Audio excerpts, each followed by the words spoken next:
आज हमारे स्टूडियो में जनपद सोनभद्र के वरिष्ठ युवा अधिवक्ता विकास साथी जी हैं।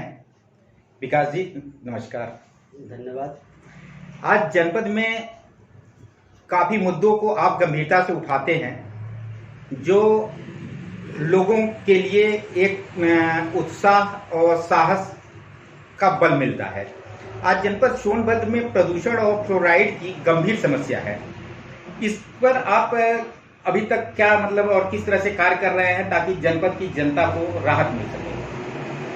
देखिए, जो सोनभद्र जनपद है जी, वह देश का हाईली पॉल्यूटेड एरिया है जी। इसको अपना सुप्रीम कोर्ट का भी एक वर्जन आया है। MC मेहता वर्सेज भारत संघ का एक मुकदमा है, उस पर एक डायरेक्शन हुआ है। बावजूद इसके जो पॉल्यूशन कंट्रोल करने के लिए जो उसके मानक हैं जी, उन मानकों को पूरा नहीं किया जा रहा है और बड़े संख्या में यहाँ प्रदूषण के कारण लोगों की मौतें हो रही हैं जी। और लोग कई गंभीर बीमारियों से जूझ रहे हैं। CPC बोर्ड द्वारा जो है इस क्षेत्र को, जनपद को, सोनभद्र और ऊर्जांचल को क्रिटिकल जोन एरिया घोषित किया गया है और ये आपके सामने वाराणसी शक्ति नगर मार्ग और दिल्ली मारकुंडी खनन क्षेत्र पूरा प्रदूषण से 24 घंटा कोहरे की तरह छाया रहता है। देखिए, इसके पीछे सबसे महत्वपूर्ण बात यह है जी कि 2006-07 में जी जो सेंट्रल पॉल्यूशन बोर्ड है जी, उन्होंने एक बैठक किया था और जो क्रशर है जी, स्टोन क्रशर जी, इनसे बहुत ज़्यादा डस्ट आते हैं और एक ही जगह पर बड़े संख्या में स्टोन क्रशर न स्थापित किया जाए जी, और जो पहले से एक ही जगह पर स्थापित है उसे हटाया जाए। इसके लिए एक नोटिफिकेशन जारी हुआ, एक गाइडलाइन जारी हुआ जिसमें यह मानक तय किया गया कि कोई भी राजमार्ग हो या फिर राष्ट्रीय राजमार्ग हो जी, और उससे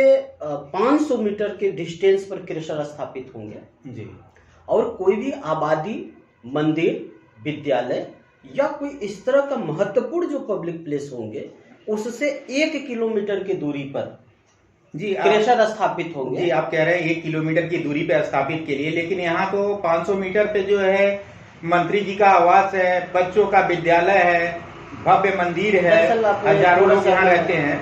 थोड़ा सा मैं उसमें जोड़ दूं जी कि सबसे महत्वपूर्ण बात जी कि एक क्रशर से दूसरे क्रशर की मध्य की दूरी मिनिमम 400 मीटर होना चाहिए, जी, इनके मानक में।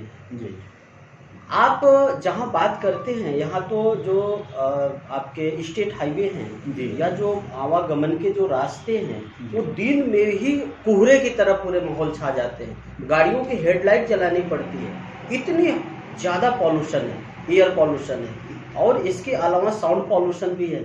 एक ही जगह पर बड़े संख्या में जब क्रशर चलते हैं तो उससे साउंड पॉल्यूशन भी होता है। नहीं, ये जो वायु प्रदूषण को लेकर के दिल्ली में थोड़ी थोड़ी वायु प्रदूषण को लेकर के होती है तो सरकार और CPC बोर्ड, NGT काफी गंभीर हो जाता है और जनपद सोनभद्र में ये भयंकर स्थिति बनी हुई है। उसके बावजूद यहाँ का प्रशासन हो या शासन हो या मंत्री जनप्रतिनिधि हो, आखिर इस पर क्यों नहीं बोल रहे हैं?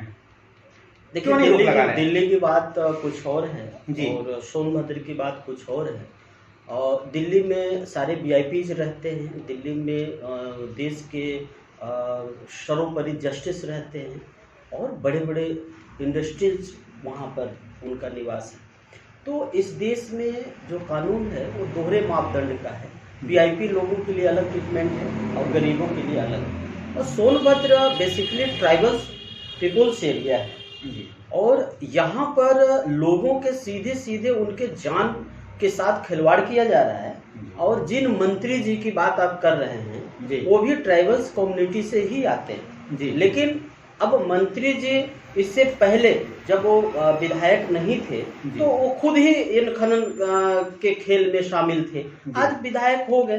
अब क्या स्थिति है, कुछ कहना तो ठीक नहीं है, लेकिन वो क्या कर रहे हैं नहीं कर रहे हैं, लेकिन उनकी भूमिका काफी संदिग्ध है, ये मैं कह सकता हूँ।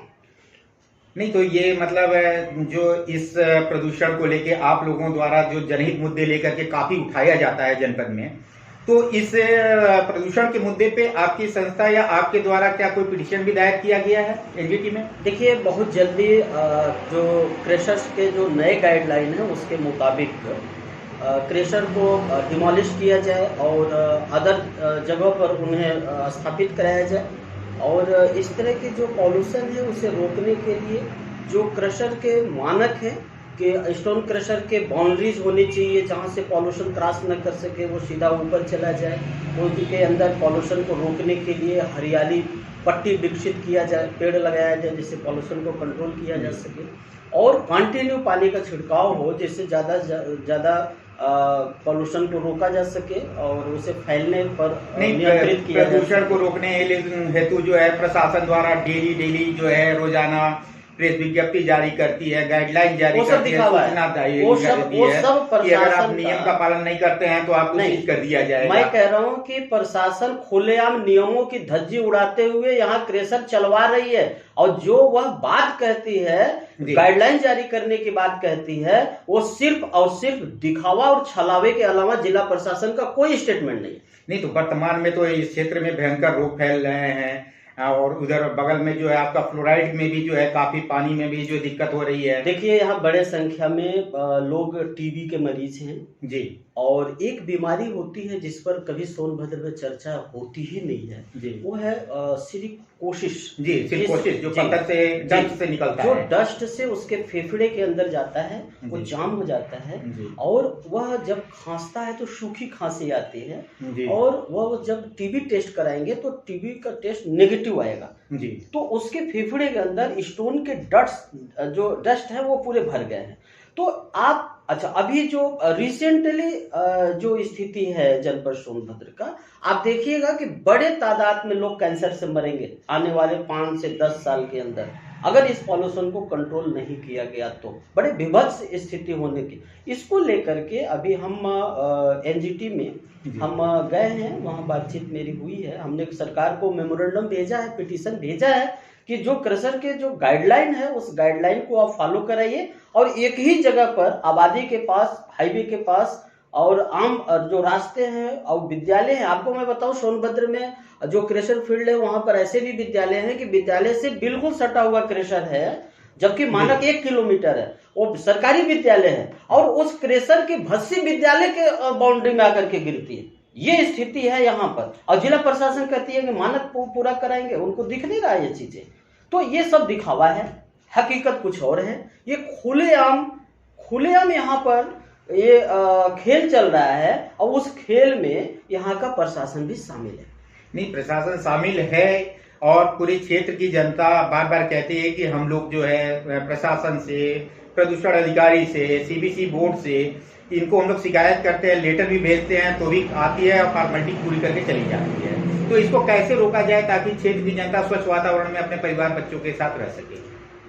देखिए, मैं क्या अधिवक्ता होने के नाते मुझे मालूम है, मैं कानून की बात कर सकता हूँ, जिसके लिए प्रॉपर फोरम है आपके एनजीटी और एनजीटी में मैं इसका पिटीशन कर रहा हूँ। बाकी जो यहाँ के जनप्रतिनिधि हैं उनको ये चाहिए कि बड़े पैमाने पर मास मूवमेंट करें, जन आंदोलन चलाएं और जन आंदोलन के माध्यम से ये जो एक ही जगह पर शासन के निर्देश के विपरीत और नई गाइडलाइन के विपरीत जो क्रेशर संचालित हो रहे हैं उस पर रोक लगाने के लिए जिला प्रशासन पर दबाव बनाएं।